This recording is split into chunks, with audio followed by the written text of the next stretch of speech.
রাজনৈতিক দলের নেতারা উপদেষ্টাদের হুমকি দিচ্ছে বলে জানালেন আইন উপদেষ্টা। একই ধরনের কথাবার্তা শোনার মানসিকতা তাদেরও থাকা উচিত বলে মন্তব্য করেন তিনি। সচিবালয়ে সাংবাদিকদের উপদেষ্টা আরও বলেন, ফেব্রুয়ারিতে নির্বাচন নিয়ে কোনো সংশয় নেই।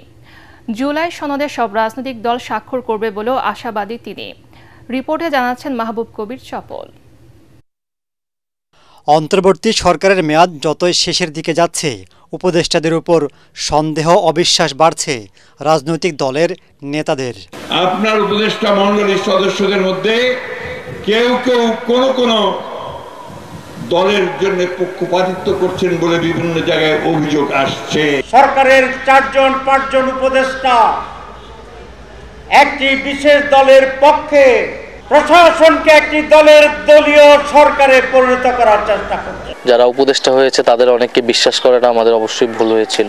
তারা নিজেদের সেফ এক্সিটের কথা ভাবতেছে। এসব মন্তব্যের প্রতিক্রিয়া জানান আইন উপদেষ্টা।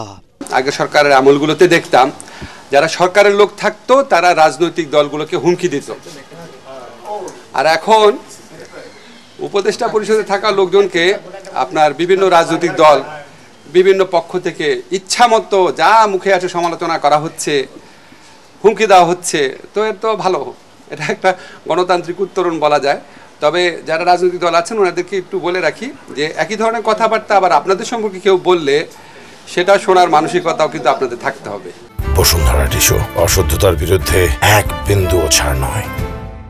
তিনি জানান, সব রাজনৈতিক দলের ঐক্যমতেই প্রস্তুত হয়েছে জুলাই সনদ। এটিতে তারা স্বাক্ষরও করবেন। সমস্ত রাজনৈতিক দল ওনারা যেই নিষ্ঠার সাথে এই পুরা প্রক্রিয়ায় আলোচনায় অংশগ্রহণ করেছেন, ওনারা এই নিষ্ঠার একটা ধারাবাহিকতা হিসাবে জুলাই চার্টারে সাইন করবেন, কারণ একটা কন্টেন্ট নিয়ে জুলাই চার্টার হচ্ছে, মূল মতভেদ তো বাস্তবায়ন পদ্ধতি নিয়ে, তো সেটা তো আর সাইন করা হচ্ছে না, সাইন করা হচ্ছে কন্টেন্ট, মানে জুলাই চার্টারের বিষয়বস্তু নিয়ে। আগামী ফেব্রুয়ারির প্রথম দিকে জাতীয় নির্বাচন আয়োজন করতে সরকার বদ্ধপরিকর বলেও জানান তিনি। আপনারা দেখবেন যখন এই ধরনের অন্তর্বর্তীকালীন সরকার হয় সবসময় কিন্তু এই প্রশ্নটা থাকে, নির্বাচন কি আসলে হবে না। ফেব্রুয়ারির প্রথমার্ধে জাতীয় নির্বাচন করা ব্যাপারে আমরা বদ্ধপরিকর। এটা নিয়ে কোনো রকম দ্বিতীয় চিন্তার আমরা কথা প্রসঙ্গে আলোচনা করি না। সুপ্রিম কোর্টের জন্য আলাদা সচিবালয় গঠনের আইন শিগগিরই পাশ হবে বলেও জানান আইন উপদেষ্টা। সুপ্রিম কোর্টে পৃথক সেক্রেটারিয়েট করতে পারবে। মাহবুব কবির চপল, ATN বাংলা, ঢাকা। সরকার দমন বিরোধী